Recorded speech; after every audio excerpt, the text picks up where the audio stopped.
Good evening.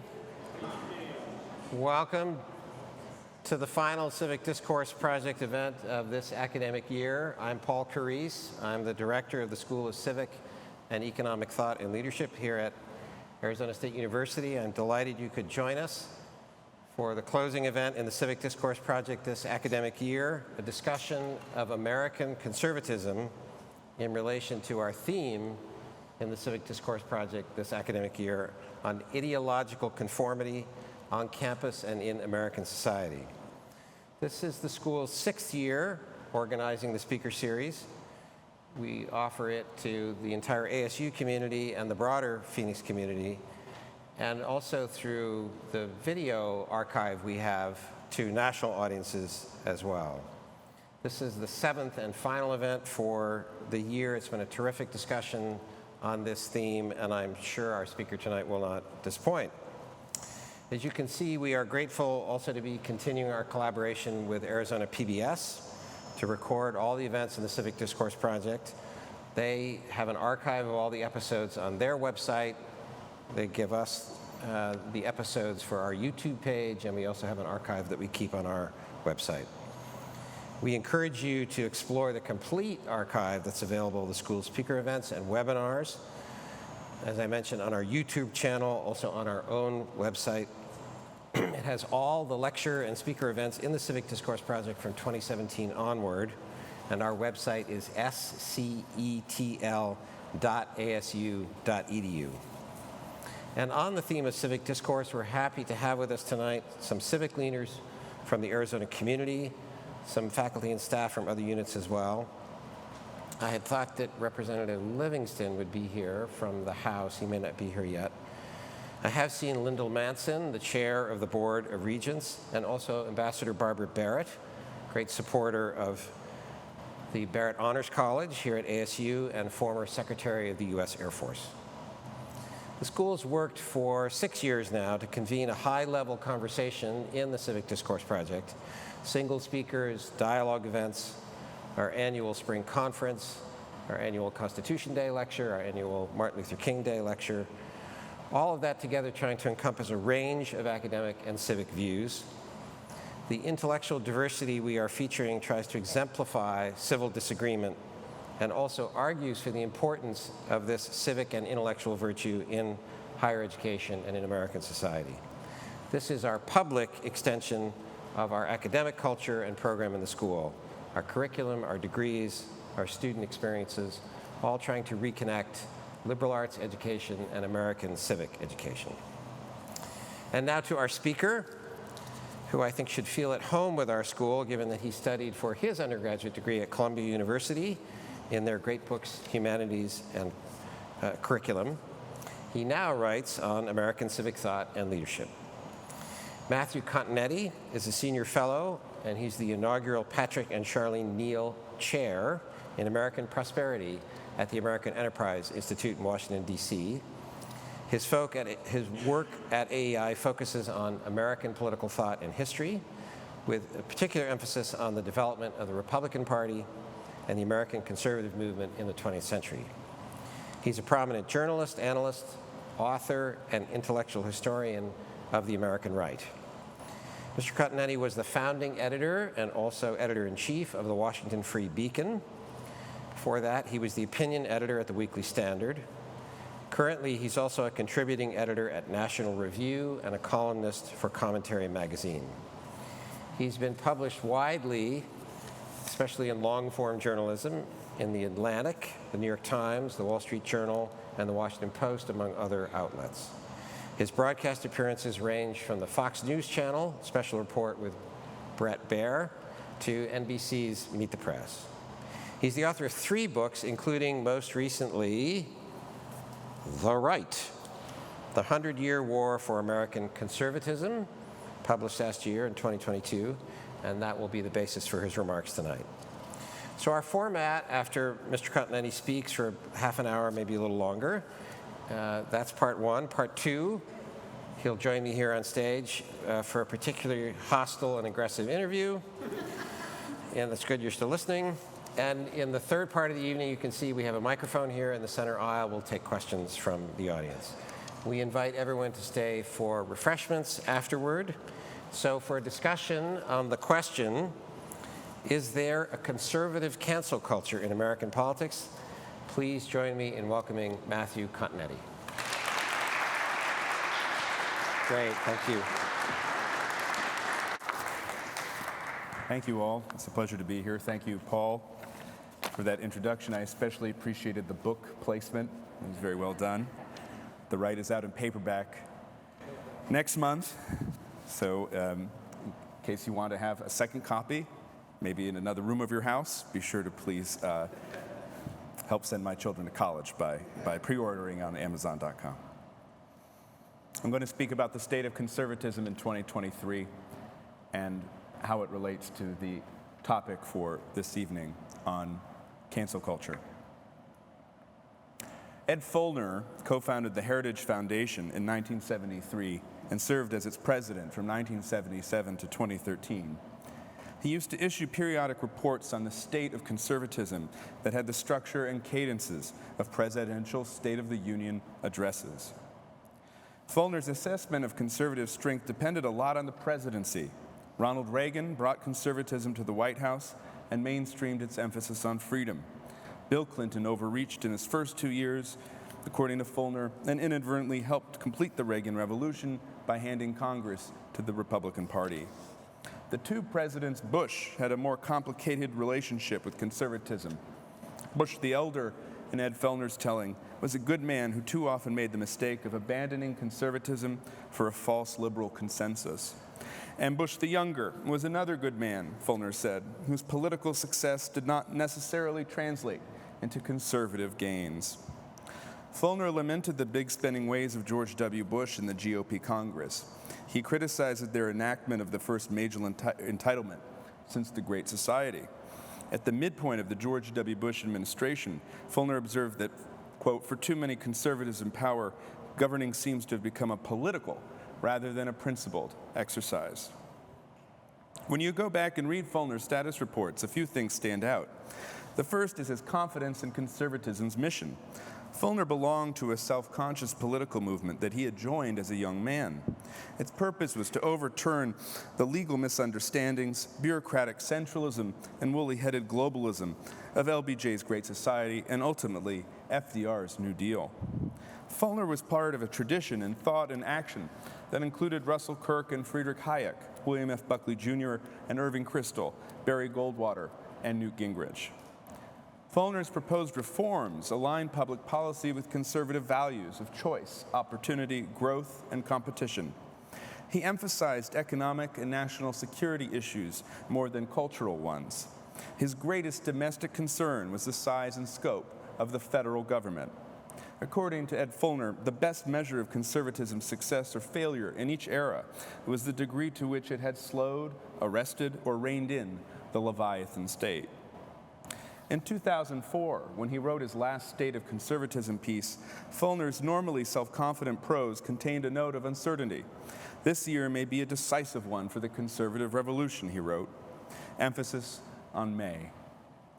Feulner's tacit premise was that conservatism's future was up for grabs. He worried that Republicans had too readily accommodated themselves to big government. He held out hope that a re-elected George W. Bush in a Republican Congress would expand free trade, introduce personal accounts into Social Security, and constrain federal spending. He wanted the Bush Republicans to strengthen conservatism by limiting government and expanding economic, political, and religious freedom. Feulner did not know. Feulner could not have known what was ahead. Well, we know. The misfire of Social Security privatization, Hurricane Katrina and President Bush's pledge to rebuild New Orleans no matter the cost, civil war and a surge of troops into Iraq, the global financial crisis, the Great Recession, and bailouts of banks, autos, and mortgage lenders, Obamacare and Dodd-Frank, the rise and fall of Paul Ryan's proposed changes to Medicare and Medicaid, the Bowles-Simpson Commission and budget sequestration, the collapse of the Trans-Pacific Partnership, Brexit, and the 2016 election, the coronavirus pandemic and its $4 trillion in emergency spending, the contested 2020 election, Biden's inauguration, the $2 trillion American Recovery Plan Act, and the second coming of stagflation. The Inflation Reduction Act, at whose name George Orwell might smile. Student debt forgiveness, critical race theory, and gender ideology. 18 years after the last state of conservatism, America is a different place, and American conservatism is different too. It lacks Fulner's self-confident sense of purpose. It has, to put it charitably, mixed feelings about limited government. Many on the right believe that political power is all they have left. Why not then use it? Conservatism these days is just as ambivalent about freedom. After all, a lot of perverse, harmful, and irrational behavior justifies itself in freedom's name. And the distemper extends abroad. Anti-communist foreign policy once unified conservatives. On the right these days, foreign policy is a source of debate, division, and enmity. Ronald Reagan's conservative principles still exist, to be sure, but their philosophy of freedom finds itself in an overlapping and complicated relationship, sometimes commingling, sometimes cooperative, sometimes competitive, with the ideas, impulses, animosities, and agenda of Donald Trump's MAGA movement. Indeed, I sometimes wonder whether there is a coherent conservative movement in America today. Is it possible to assess the strength of this movement in the tradition of Ed Fulner? I say that it is, if you are tolerant of conflict, complexity, and contradiction. What then is the state of conservatism in 2023? Let's begin on the surface. The Republican Party, which has served for the last half-century as the institutional vehicle of American conservatism, holds a tenuous congressional majority of 222 seats to 213 seats. In the Senate, the Republicans hold 49 seats to the Democrats' 51. Our nationalized political conversation neglects conservative strength at the state and local level. Republicans have unified control of government in 22 states. They made gains in local school boards during last year's election. The states are important, as I need not remind you, because federalism allows for a remarkable amount of policy entrepreneurship. Recall that Wisconsin and Michigan set the standard for the national welfare reform of 1996. Just recently, Arkansas Governor Sarah Huckabee Sanders has signed into law the most ambitious school choice program in the country, some inspiration of which she found from Arizona's previous governor. And red state governors kept schools open and masks optional during the pandemic, the emergency of which ended today. Texas and Florida became heavy havens for economic migrants fleeing California and New York. And it sometimes seems that the governors of Texas and Florida are in an arms race, not just to see who can generate the most liberal tiers, but who can come up with the best red state model of governance. Governor Ron DeSantis has proven to be an effective culture warrior as well as a competent chief executive. He and Governor Glenn Youngkin of Virginia have led the charge to reform K-12 curricula. And changes to Florida's public undergraduate and graduate programs are sure to be made after Senator Ben Sasse finds his way in Gainesville. By embracing universal school choice, charters, religious schools, homeschooling alternatives, by breaking up the accreditation cartel, and by constraining federal interference in education, education reform may wind up the welfare reform of the 21st century, the field of social policy where conservatives make their greatest advances. Perhaps the most dizzying conservative success of recent times is found in the federal court system. The multi-generational development of originalist jurisprudence and professional networking bore its greatest fruit during the past Supreme Court term. The court not only reversed its holding in the Roe v. Wade decision and restored abortion law to the democratic process, it also reasserted the individual right to bear arms, and it took aim at the heart of the administrative state with its ruling that Congress must speak clearly and directly to regulatory agencies such as the Environmental Protection Agency when delegating legislative authority. This term, the court will decide the future of race-based college admissions and of color consciousness in public life more generally. Based on the howls of protests regarding this and other hot topic cases in the current term, the prognosis for race-based affirmative action does not look good. It continues to amaze me that some people on the right do not account for or conveniently overlook the tremendous gains in constitutional understanding that are being made right before their eyes. And yet much of the right indulges in pessimism these days. And this psychological turn is where we leave politics and law and enter territory where the state of conservatism is much more precarious and uncertain. Running alongside the political gains and constitutional victories I mentioned is intellectual doubt and sectarian division. To speak of the conservative movement in 2023 is to describe a philosophical tendency in a condition of fracture and flux. For much of the history of the post-war conservative movement, figures such as William F. Buckley Jr. and Ronald Reagan performed an ecumenical service. They brought the right together. There is no leader on the scene right now who exercises a similar function. Rush Limbaugh, the voice of conservatism, has been silent for almost 2 years. None of his epiphanies have replaced him. Scandal has plagued core conservative institutions such as the National Rifle Association. American Catholics are divided.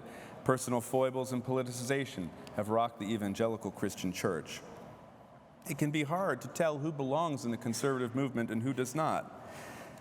Membership in the MAGA movement depends most of all on one's posture toward the former president. And that is why the term rhino seems to have been drained of all meaning recently. It used to be that rhinos were liberal or moderate Republicans who deviated from conservative positions on taxes, the right to life, or the right to keep and bear arms. Nowadays, rhino is more often used simply to describe a critic of Donald Trump. Now, it is true that pessimism is a constant temptation for conservatives. I am often drawn to the words of that great philosopher, Woody Allen, who said, and I quote, "More than any other time in history, mankind faces a crossroads. One path leads to despair and utter hopelessness, the other to total extinction. Let us pray we have the wisdom to choose wisely." And as the author of a book subtitled The 100-Year War for American Conservatism, I am more than aware that infighting on the right is not new. None of the different camps within American conservatism were ever as powerful as the other ones believed. And none of the intellectuals in the conservative movement ever had as much of an influence as they might have liked, or may have thought they had, over the single-issue activist groups and GOP elected officials. And yet, if American conservatism was multifaceted, it nevertheless shared what the political scientist James W. Caesar called a common heart: hostility to modern liberalism, aka progressivism. For Caesar, writing in 2010, that common antipathy to left liberalism supplied energy to conservatism's four heads: traditionalism, what Caesar called neoconservatism, libertarianism, and the religious right. Each of the four heads, Caesar went on, had a specific concept associated with it. For traditionalism, the concept was culture. For what he called neoconservatism, it was moral clarity, a belief in absolute right and wrong. For libertarianism, the concept was spontaneous order. And for the religious right, the foundational concept was biblical revelation. Conservatism can fulfill the role of being the philosophy of a governing party, Caesar wrote, only if its four heads are properly arranged. What does the arrangement look like today? Where once there were four heads, there now seem to be two. Traditionalism and religion loom large on the right. Libertarianism is a beleaguered and bullied very junior member of the coalition. And neoconservatism, as Caesar understood it, hardly exists at all. Indeed, many of the names associated with the neoconservatism of the past 30 years have left the conservative movement and the Republican Party altogether. For the traditionalists and religious right, turnabout is fair play. If they were to speak Caesar's language, they might put it like this: for too long, culture and biblical faith played second fiddle to absolute standards of right and wrong and spontaneous order. Then Donald Trump broke the Beltway establishment and realigned the GOP and conservative movement in the direction of the populist grassroots. It is Donald Trump's party now, and both the GOP and what remains of the conservative movement have taken on his confrontational politics, his domestic and foreign policy priorities, and his contempt for elites and self-described experts. The Reagan values of individual freedom, personal responsibility, and American international leadership are present, but they no longer predominate on the American right. The past half-decade has seen the birth of a new right, the latest in a series, that prioritizes traditionalist culture and biblical faith. It wants to use state power, government power, to constrain left-wing institutions, and it calls for an America First foreign policy of retrenchment and restraint. For the new right, Reaganism is the expression of a dead consensus that has conserved nothing and deserves condemnation rather than approval. For the opponents of Reaganism, the new right presents an opportunity to reverse the social and cultural changes of the past 30 or 40 years. The new right seeks to fix political economy to the advantage of working-class male wage earners. It wants to abandon the foreign policy of intervention and nation-building for a position of neutrality and non-interference in world affairs. I need to say that not all Trump voters belong to the new right. Many supporters of Donald Trump were once supporters of Ronald Reagan and continue to admire the 40th president.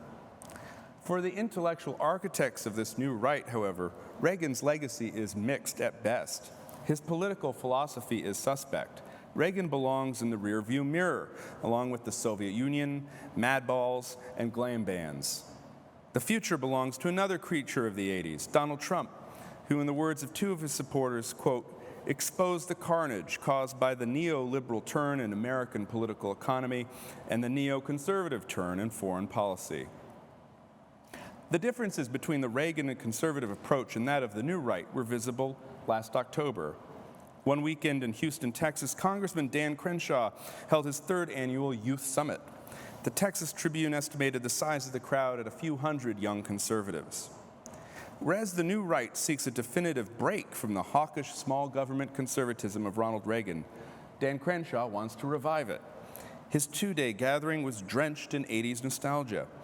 He literally arrived on stage in a DeLorean, as if he were starring in a Back to the Future movie. Reagan's voice periodically echoed throughout the hall.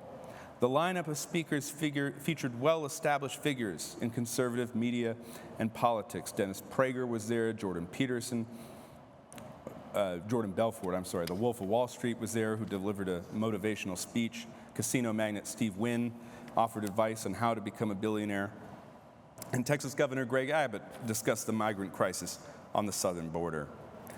That same weekend, 1,300 miles north of Houston in Steubenville, Ohio, some 200 visitors to the Franciscan University heard from the leading lights of the New Right's Catholic wing.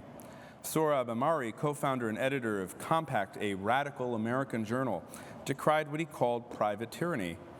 Notre Dame's Patrick Deneen, author of Why Liberalism Failed, called for a new Marshall Plan to revitalize the former manufacturing centers of the Rust Belt, whose decline he attributes to global capitalism. Gladden Papin, a professor at the University of Dallas and deputy editor of a magazine called American Affairs, said another world is possible, namely Hungary.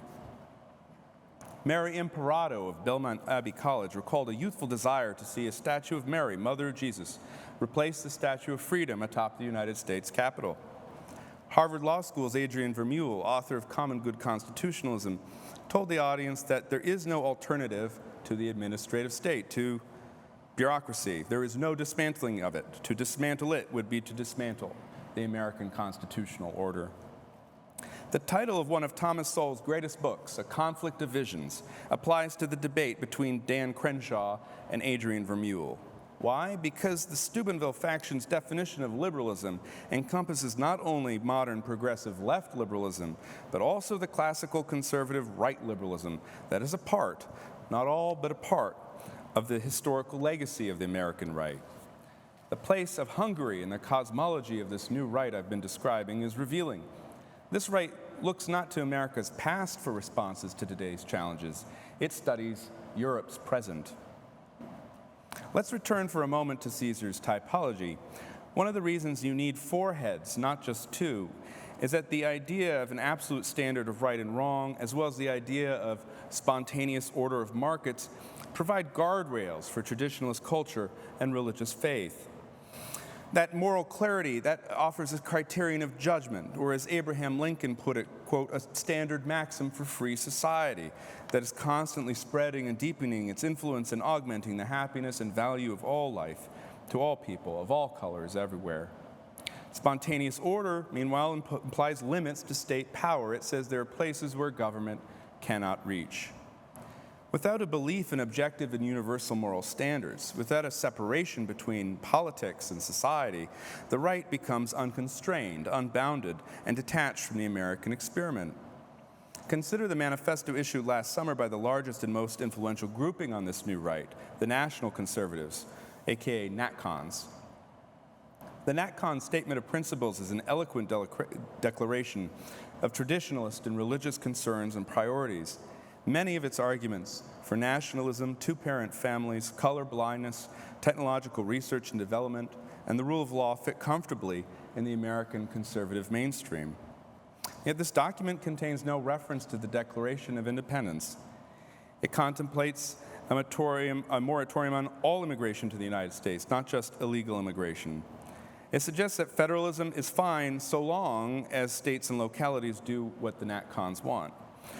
And it proclaims that the majority religion of a given country, quote, should be honored by the state and other institutions, both public and private. The NatCon Statement of Principles is serious and substantive. It may have applications elsewhere, but it appears to me to be alienated from and antithetical to the principles of this nation, conceived in liberty and dedicated to the proposition that all men are created equal. When I look at the new right, I think of the new left. As you know, beginning in the 1960s, the liberal establishment broke against the shoals of Vietnam and civil disorder. A new left, focusing on culture rather than economics, shook the foundations of the Democratic Party and captured the presidential nominating process in 1972. Nowadays, a similar phenomenon is taking place, except it's on the other side of the political spectrum. Moreover, the causality is reversed.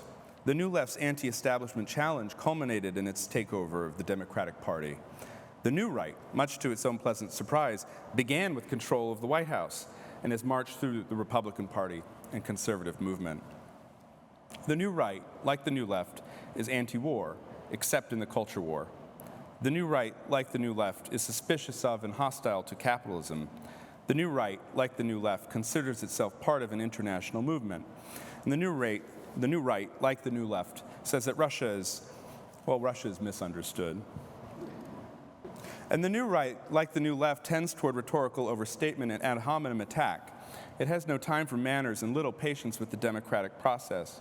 Where public opinion stands and how to move it are subjects left unaddressed in the plenary sessions of the New Right's many conferences and on unspooled Twitter threads. The New Right reverses the New Left's idea that the personal is political. For the New Right, the political is personal. Disagree with their ends and means, and you are, and I quote, a zombie and a human rodent who wants a shadow life of timid conformity, close quote, and that was not directed to me personally. I just want to stop here for a moment to talk about how this affects the culture of the right and a cancel culture.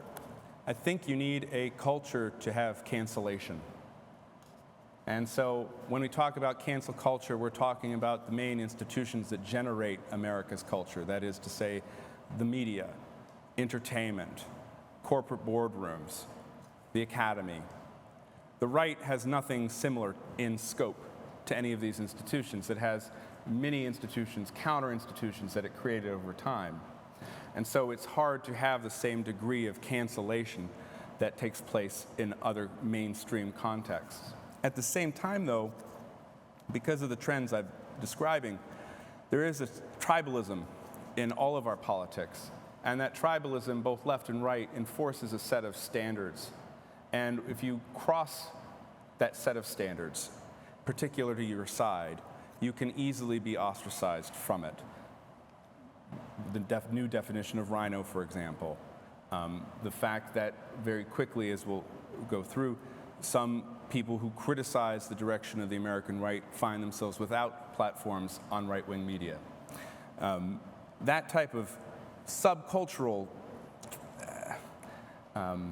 line and exclusion is not quite the same as a cancel culture, in my view, but it is something that has the effect of limiting dissent, even on the American right. It's important to recall that the New Left, back to the New Left of the 1960s, wasn't all that interested in conservatism. Its target was the liberal establishment and liberal elites in cultural institutions like the Academy. The Berkeley sociologist Robert Nisbet, who was a well-known conservative at that time, noticed that the radicals on campus in the 1960s totally ignored him. They focused their ire on their liberal professors. In fact, many of the radicals had read Nisbet's 1953 classic, The Quest for Community, and found it insightful. For the New Left, the liberal establishment was the real enemy. Similarly, when you read the New Right, you notice that its spokesmen are more concerned with overturning the conservative establishment than they are with participating in or building a coalition in pursuit of a common objective against the left. Indeed, the New Right exhibits the same respect for left-wing thinkers, from Christopher Lasch to Michel Foucault to Slavoj Žižek, that the New Left once bestowed on conservatives like Nisbet or libertarians like Murray Rothbard. Just as the liberal establishment cracked under New Left pressure, conservatives' institutions have bent to the will of the New Right. The Intercollegiate Studies Institute, launched by Frank Chodorov and William F. Buckley in 1953, has turned to the New Right. At last autumn's meeting of the Philadelphia Society, a conservative discussion group founded by the National Review senior editor Frank Meyer in 1964, speakers debated whether American institutions can still be conserved at all. One participant raised the possibility that the time may have come for a revolution against the federal government. The Conservative Political Action Conference, organized by conservative journalist and activist Stan Evans, author of The Theme is Freedom, Freedom, in 1974, is better known these days as TPAC, and you don't need me to tell you what the T stands for. The latest president of the Heritage Foundation attended the most recent National Conservatism Conference, where he said, "I come not to invite NatCons to join our movement, but to acknowledge that heritage is part of yours." More recently, he welcomed former Congressman Tulsi Gabbard, an ideological liberal, best known for her harsh criticism of American foreign policy towards Syria and Russia, to the ranks of Heritage's third way, America First foreign policy.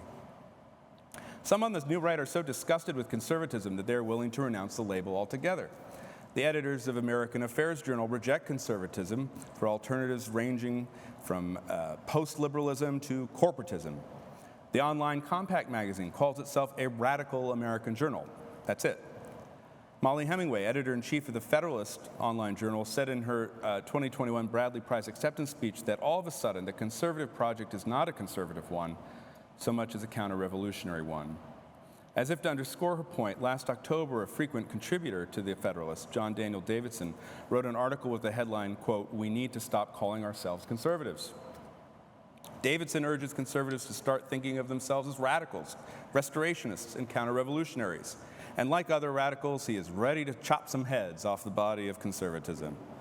The left will only stop when conservatives stop them, he writes, which means conservatives will have to discard outdated and irrelevant notions about small government. The government will have to become, he goes on, quote, "in the hands of conservatives, an instrument of renewal in American life, and in some cases, a blunt instrument indeed," close quote. I want to make clear that the New Right has legitimate criticisms against the corrupted state of many American institutions, the radicalism of cultural gatekeepers, the stagnant economy of the early 21st century, and the unintended consequences of foreign intervention. I'm well aware that William F. Buckley Jr. was once quoted as saying that he would rather be governed by the first 500 names in the Boston telephone directory than by the faculty of Harvard University.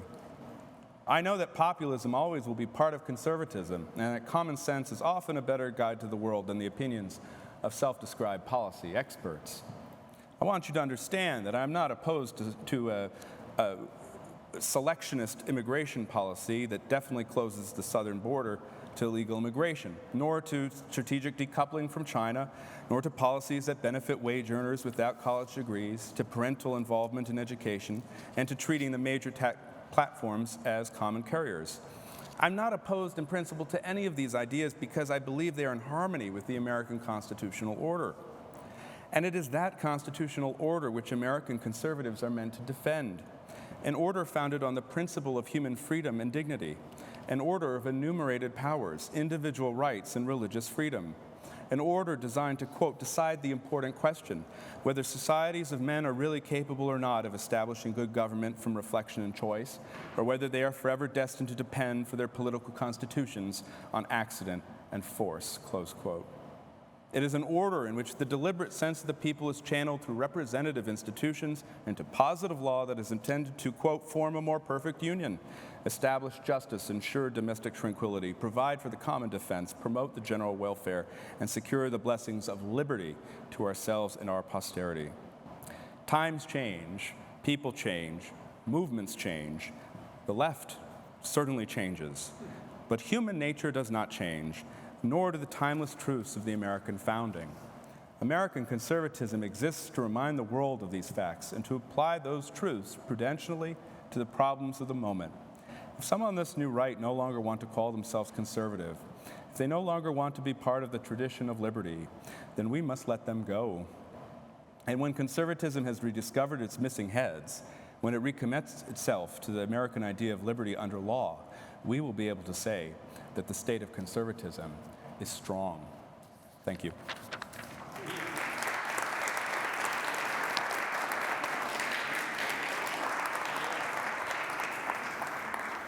Thank you, Matthew, for those remarks. I wanted to start with a little bit more on your diagnosis of the particular kind of angry fractiousness within the conservative movement and the distinctive kind of cancel culture that you talked about before. And then I do want to shift to remedies that you might have in mind. So the book, as with your remarks, recounts that there have been circular firing squads among conservatives in the past century. I was thinking of a remark I don't think you quote in the book about a prominent academic intellectual conservative, Harry Jaffa. You mentioned Jaffa, but you don't mention this remark that William F. Buckley makes about Jaffa, that if you think it's difficult to disagree with Harry as a fellow conservative, you should try agreeing with him, meaning that Jaffa was not satisfied. It was a sort of a hallmark of his. So do you think there's something different in kind with what you just described as a tendency with some or many in the new right to use ad hominem language, to scapegoat, to be so angry, to be so apocalyptic? Is that distinctive in the past century of the conservative movement, especially aiming it at other conservatives, let's say? Is that new, or is it an echo of earlier voices? Sure, it may be an echo, but not necessarily of the debate within conservatism. And maybe it will help to make some distinctions here. You have the Republican Party. The Republican Party, born in 1854, it's a political party. The party is going to reflect the views of its membership and its leadership. There's nothing instinctively or intrinsically conservative about the Republican Party. Then you have the right. The right is just all of the different groups who oppose the left. And the right has existed since the left has existed. It's about 250 years, more or less. And then you have American conservatism. And American conservatism was a very distinct political movement. It grew out in opposition to Franklin Roosevelt and the New Deal. Before the New Deal, conservatives didn't really even think of themselves as conservative all that much because their principles were basically the status quo. FDR changed the nature of the American social concept, and out of that, American conservatism was born to defend the older understandings of the Constitution and the role of government in society and the economy. And that conservative movement, as it's existed, has generally had an agreement over the ends of politics. Domestically, the agreement has always been rollback of the federal government. Push it back, overturn the entitlements, push back against the regulations, increase individual freedom, try as best as we can to return to the constitutional understandings prior to Roosevelt. Foreign policy between 1945 and 1991, the conservative movement was unified around the end of rolling back the Soviet Union and global communism. So roll back on the domestic front and roll back on the foreign policy front. After 1991, however, and the end of the Cold War, that unity no longer existed on foreign policy. And a lot of the debates we have today kind of emanate from that fundamental disagreement over the ends of American foreign policy. what America's role in the world should be. But they've also seeped in now into a disagreement over what the ends of our domestic political life should be. And so there's a disagreement not only within conservatism, as, say, Harry Jaffa would fight with William F. Buckley Jr. back in the day, but there's a disagreement between what remains of conservatism and these other groups that are part of this broader right that just oppose the left. And here, the real difference that I wish to stress is the attitude toward government. Because that conservative movement, as I mentioned, was always unified around the principle of limited government. The government in Washington was too big, too powerful. The left wanted to make it bigger and more powerful. The role of conservatives was to push back against it. However, there are always groups in this broader right that didn't really have the same opposition to big government, and in fact thought that maybe the government could be useful to enact a certain vision of society. And this would be a more right-wing version of society rather than, say, a collectivist left-wing society. It might be a more authoritarian or traditionalist form of society. That's now added a different level of complication to our debates on the American right. Because it's not just about a disagreement over, well, how fast do we go, how do we pick our battles in fighting big government or fighting communism. It's over, well, what do we even really want to accomplish? And what's the role of government in it? So I think that broader disagreement adds a new intensity that is reflected in some of the rhetoric that you see. And I also say there's a technological dimension to this as well. It's very hard to be civil in 120 characters. Maybe now we all pay for Twitter Blue, we get the extra 160 characters, we'll be more civil to one another. But I think that social media drives a lot of polarization and tribalism because it's very difficult to be nasty to someone when you see them face to face, though, of course, people can be nasty then too. So again, I think a disagreement over the ultimate ends of politics, but also this technological dimension makes for a much bitter debate, even on the right. Well, I would like to follow up on that, talking first about the technological part, which I think your book in a way dates to Rush Limbaugh before the internet, talk radio as the first version of this social media Sure. phenomenon. Then I want to ask a little bit more about populism. So a figure like Limbaugh thinking of himself not just as the right, but as conservative, is that correct? Absolutely. He was the voice of conservatism. Yes, but then toward the end of the book, you notice the great similarities between Donald Trump as candidate on the one, and as president on the one hand, and Rush Limbaugh, entertainers. Right. This is what Limbaugh brings to the conservative movement, the use of this newly revitalized medium of the radio and talk radio. So could you talk about that, how Limbaugh himself shifts in a way? Yeah, I'd be happy to. Donald Trump takes advantage of this shift in Limbaugh's, okay. Well, it's interesting. So there's been talk radio on the right for a century. It just wasn't widespread. And a lot of it was associated with church, with the Southern Church in particular. But Rush Limbaugh wasn't necessarily, he wasn't the first talk radio host, but he was the most successful.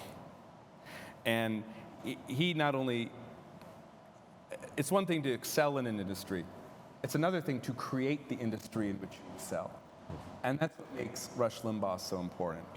Because thanks to some regulatory changes from the Reagan administration, Limbaugh, and some technological changes allowing calling, long-distance toll-free calling in the 80s. Now I'm dating myself because I can remember that when that happened. Limbaugh's show could scale nationally, and now he could have a nationally syndicated show.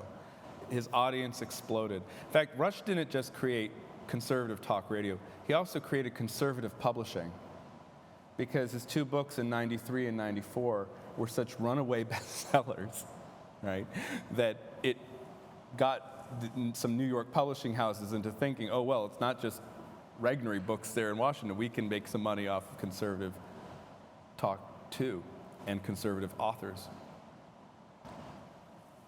Limbaugh always considered himself a conservative. I talk about in my book, he had his television show briefly, but he rarely submitted to interviews. One of them was with William F. Buckley Jr., the founder of National Review, kind of the preeminent intellectual conservative, on Buckley's show on PBS, The Firing Line.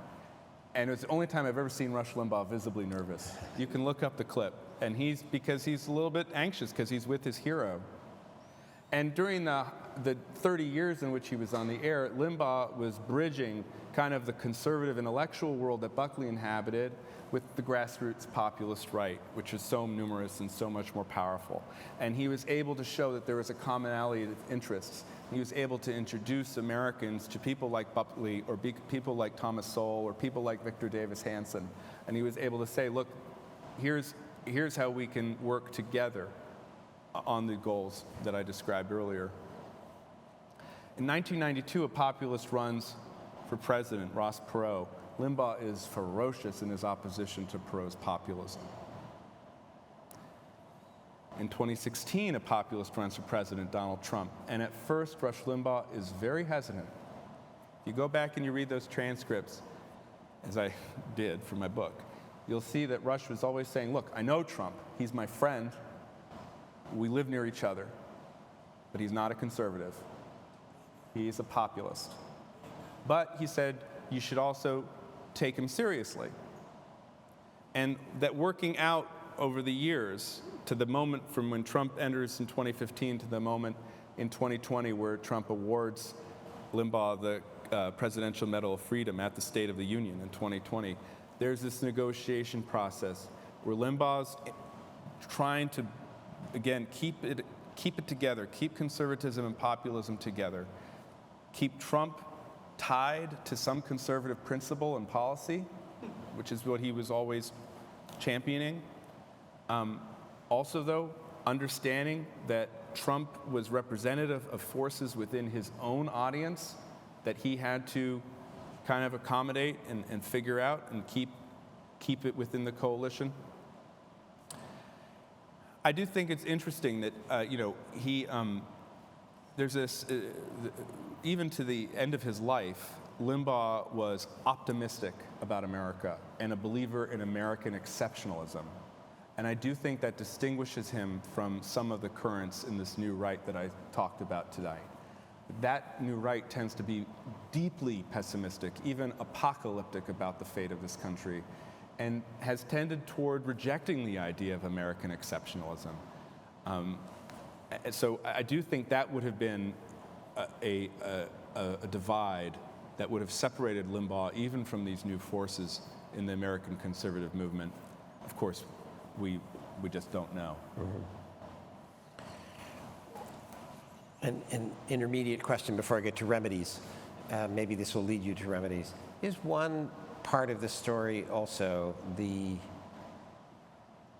consolidation across the last several decades of the left or the new left in many elite institutions, important institutions in American society, academia, major media,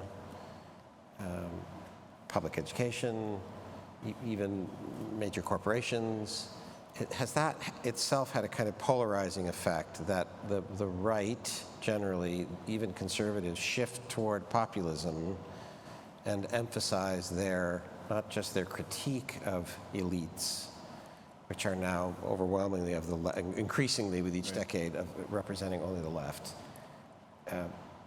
not just a critique, but angry critique, repudiation of institutions. Right. Is that part of the story that the left's success, in a way, has also caused this polarized reaction? The left is a big part of the story. The failure of the Republican and conservative establishment in Washington is a big part of the story that I tell in my book. Just to begin with that part, it was a wake-up call to me in the winter of 2016, in the midst of the beginning of the Republican primary cycle. I was speaking with a friend who was working for Marco Rubio at the time, and he said, well, I have to really read up on opioids. And I said, well, why opioids? He said, well, that's all any voter wants to talk about in New Hampshire. It's killing America. And he hadn't spent any time thinking about opioids until his candidate was going to New Hampshire and talking to actual American voters and realizing what a plague this was. There was a bubble in Washington, D.C., and conservative elites were part of that bubble. I'm part of that bubble, and we are responsible for a lot that has happened. I want to make that clear. The left. It's a funny thing. I would just give you two dates. The first is 2008. 2008 and the financial crisis brings Barack Obama into power as president. And then very quickly, Obama attempts to solve this crisis by expanding government dramatically, more than any Democratic president had since Lyndon Johnson in the 60s. And this invites a tremendous reaction, manifests itself in what's called the Tea Party. And I think for most of Obama's term, this sense of common purpose among conservatives and the grassroots activists who made up the Tea Party maintained itself. They were all opposed to what Obama was trying to do. But then the second date comes in, and I'm frankly puzzled about what this date means. And that is 2014.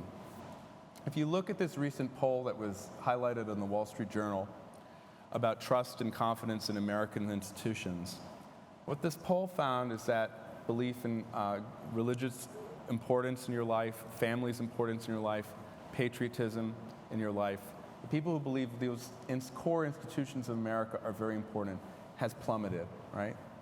But more interestingly to me, the nosedive begins in 2014. It's not 2020. 2020 made a lot of the trends worse, but the real precipitous divide happens in 2014. 2014, I contend, was the last normal year in American politics. Something happened after that election, I'm not sure what, but it basically caused our society to go haywire. And you ask about remedies, I mean, the task of repairing that, especially a belief and attachment in the core institutions that lay between the individual and the state, the institution of family, the institution of locality, your church, your school, right? Your country, right? That is a task that is designed for conservatives. Because conservatives traditionally have been the figures who defend those institutions. And if conservatives don't do it, if they don't give young people a reason to believe in these institutions, then they have failed. And that will be on them. And so that's what I think is truly needed within the conservative movement today. Not only an adherence to principles of constitutionalism, the rule of law, due process, and individual freedom, but also real work in order to repair the breach between these central pillars of American society and the rising generation that will inherit them, whether that rising generation likes it or not.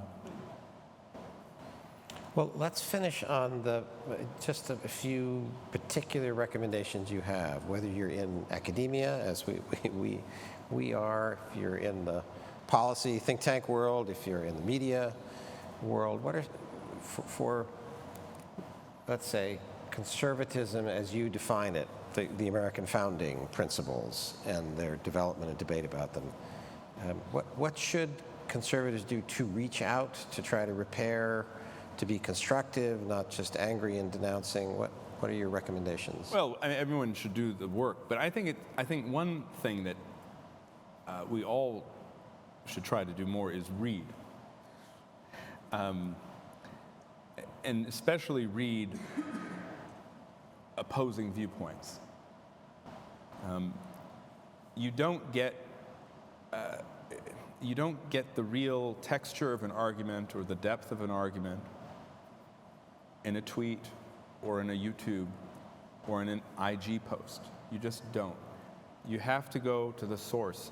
You have to try to think through these questions in the most serious way possible, and that means reading. I fear for the fact that we're becoming a post-literate society in many ways.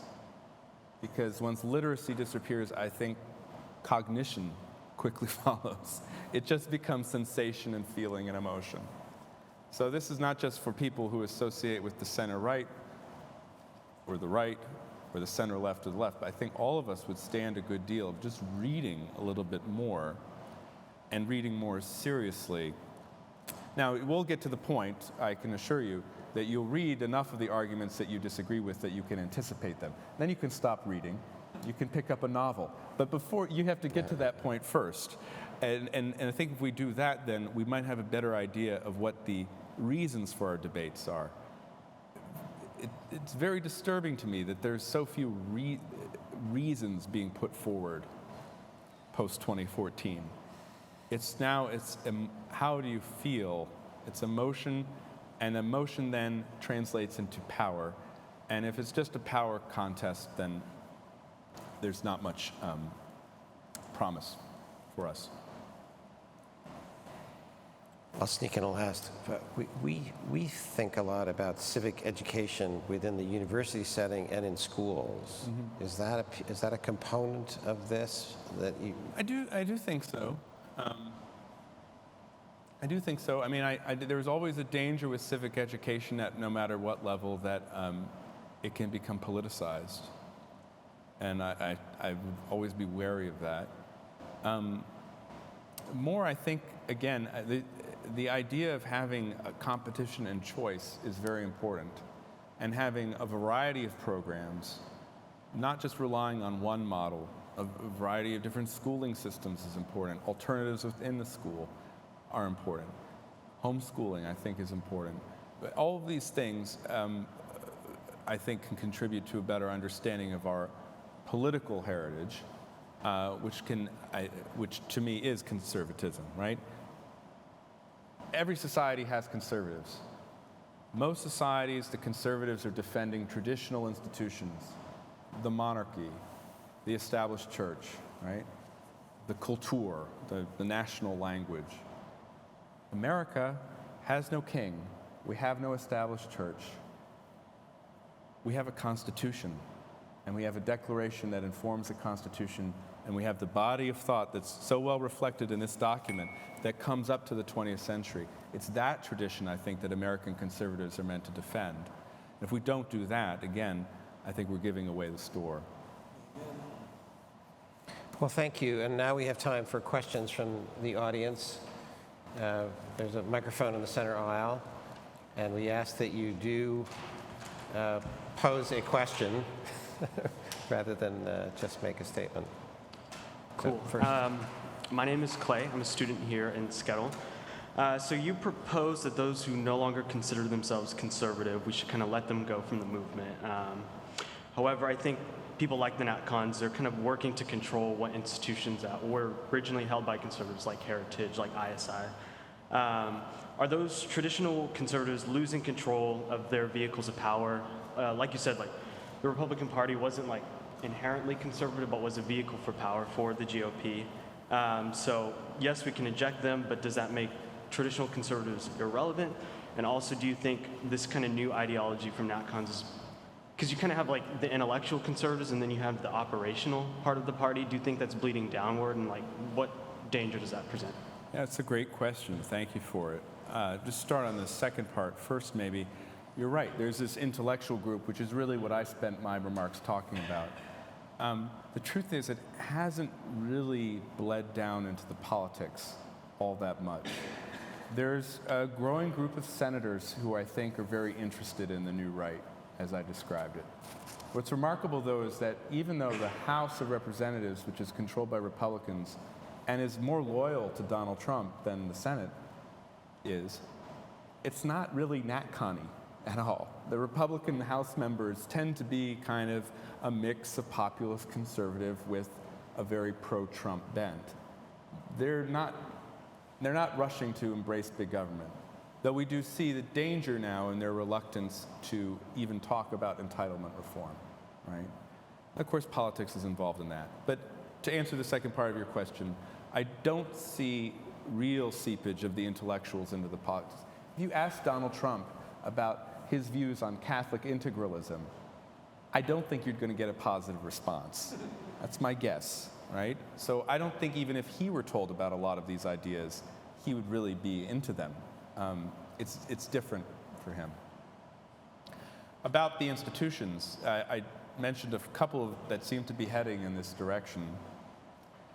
I think that for conservatives who believe in the principles of the American founding and in constitutionalism, in American exceptionalism and limited government, we simply have to say that that's what we believe. I feel that we have been silent for a while. Part of the reason is Donald Trump did a lot of things we liked. And so when he did those things, we approved of them. But now we're in a different situation, and the conversation seems to be going in a direction that's very opposite at high speeds, high velocity. And so it's just important to say, no, conservatism is about defending the Constitution, making the promise of America real, right? And saying that individual freedom is an important good that we value. And if organizations go in a separate way, then that means that there have to be new organizations. Conservatives were very good at building institutions, counter-institutions. They might have to do so again. The American Enterprise Institute is where I work, yeah, among others. Back in the day, was one of them. Yeah. Thank you. Thank you. Floor is open.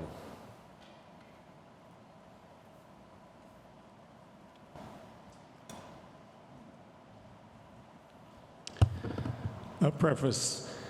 I'm a lifelong active Republican, but a never Trumper, and it's discouraging to me to see so many of my fellow Republicans genuflecting in that direction.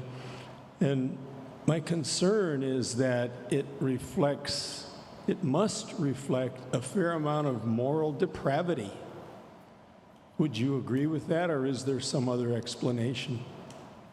Well, I'm not going to say that there's no moral depravity, but I will say that I think for many people on the right have become convinced that that everything is aligned against them. And when survival is on the line, you look for extreme remedies.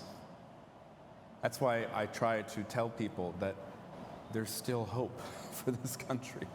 Not everything is lost. In fact, as I said at the beginning of my talk, conservatism is actually making great strides, right? But there is a sense among many Republicans that despite that, if they even recognize that as great strides, everything is aligned against them. And that means you have to turn to an extreme disruptor.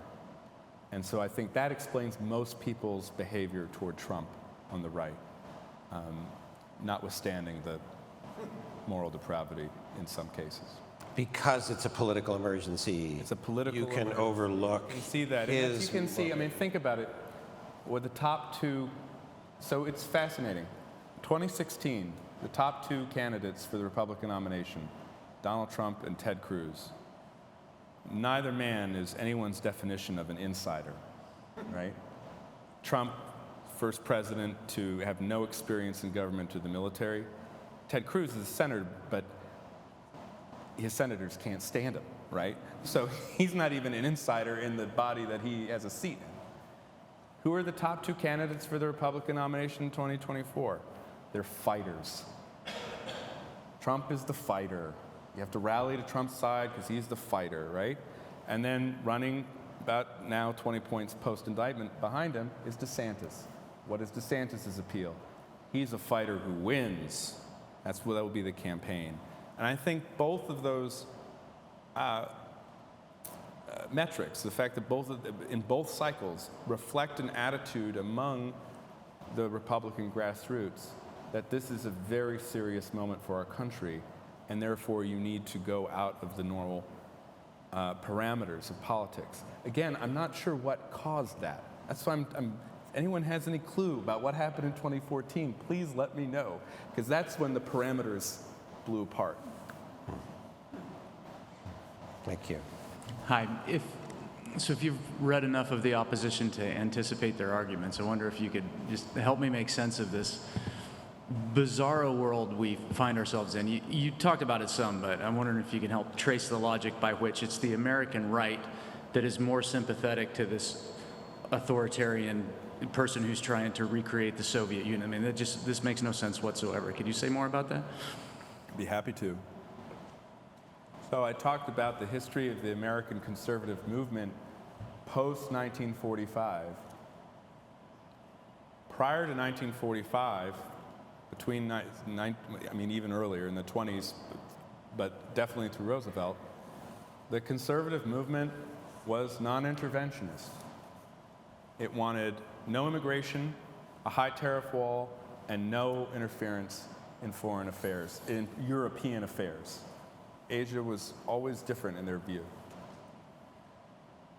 1945, the atomic bomb, the rockets that Hitler sent to London, the V-2 rockets, these two things coalesced in many conservative imaginations.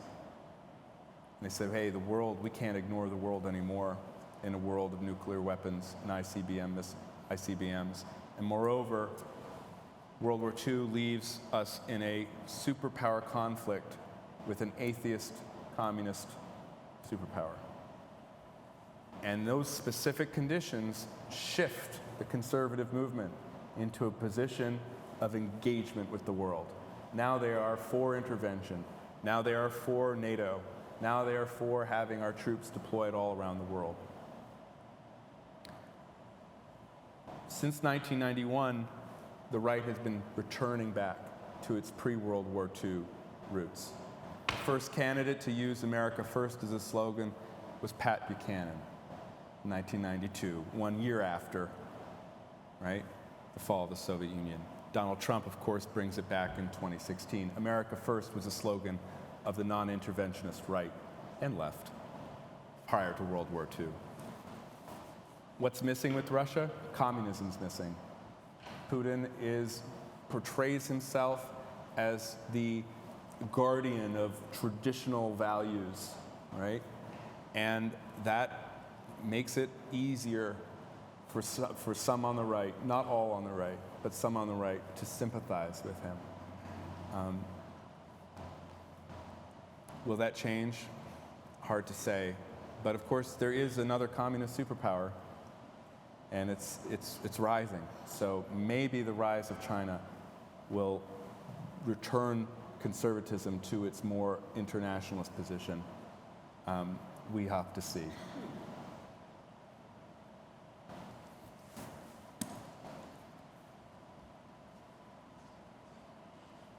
I would like to comment on some of the things you said, if I may, more than a question.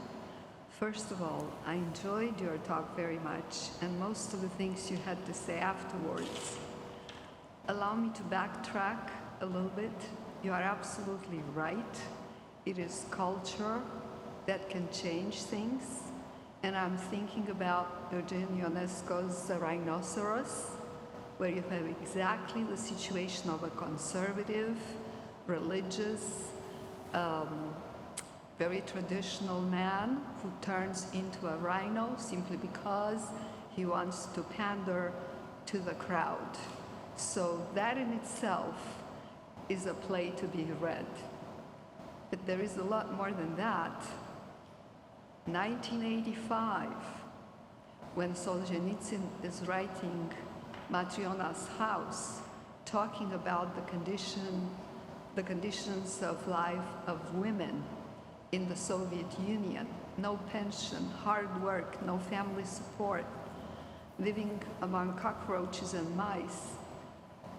The Academy gives the Oscar for the best foreign movie to Moscow Does Not Believe in Tears, that portrays a woman who has it all, a PhD, a child out of wedlock kid. She's a very successful manager.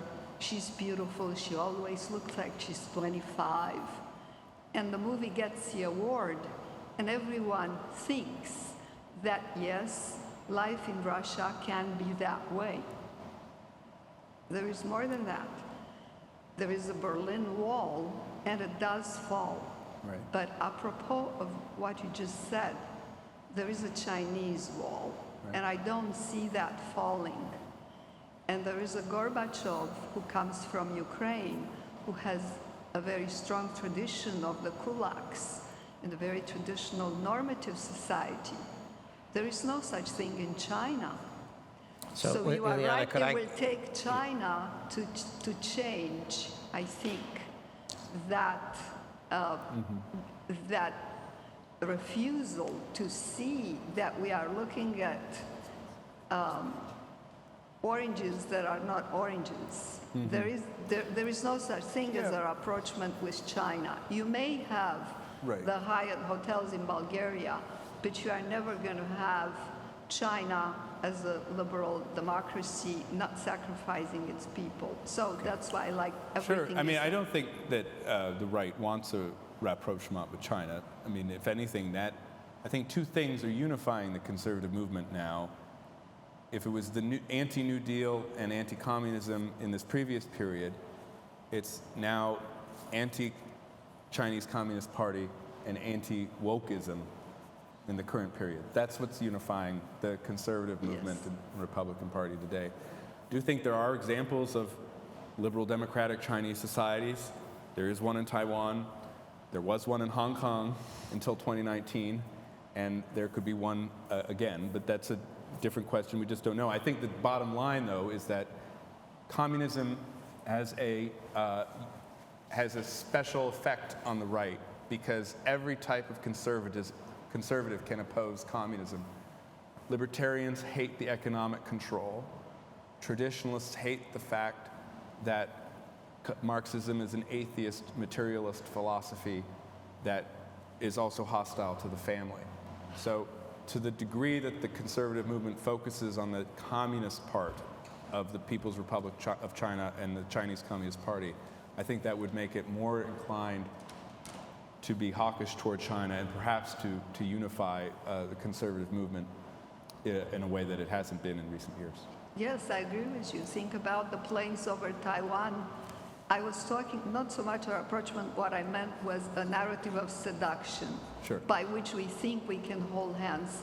Macron talking to the Chinese leader, but yet the response comes through the ambassador in Moscow who says, well, the West cannot tell us what to do. Right. So, thank you. Thank you. Thank you. Last question. Thank you. Hi.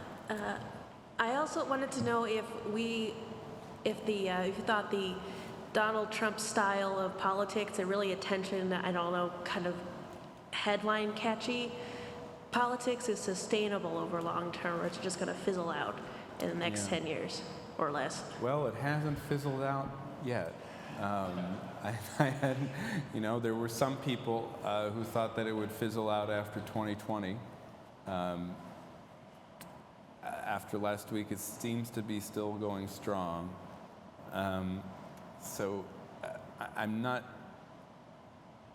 Nothing lasts forever.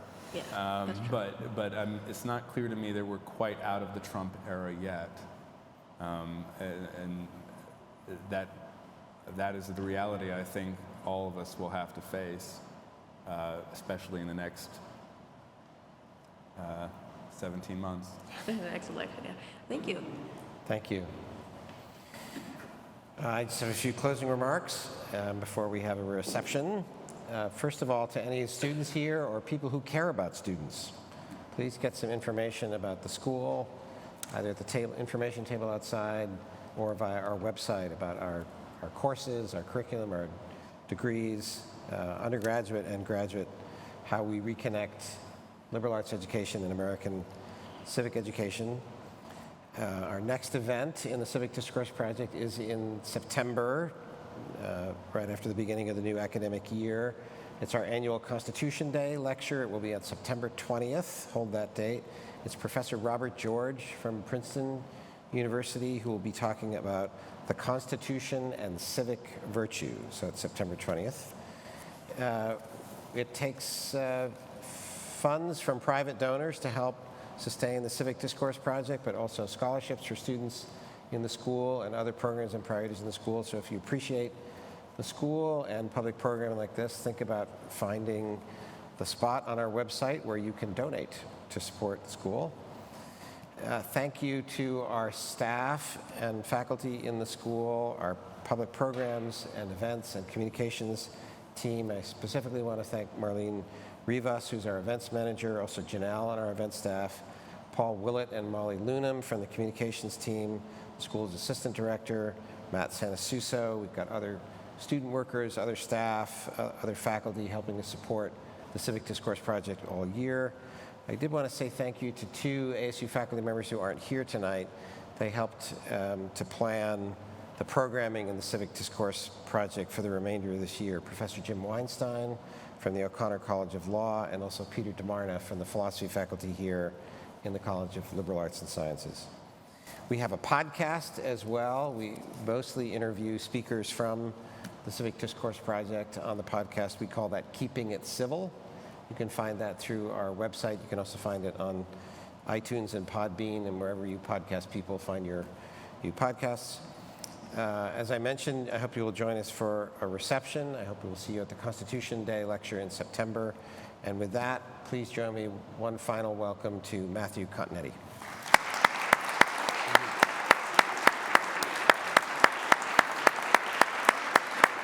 Thank you. That's great. Thank you.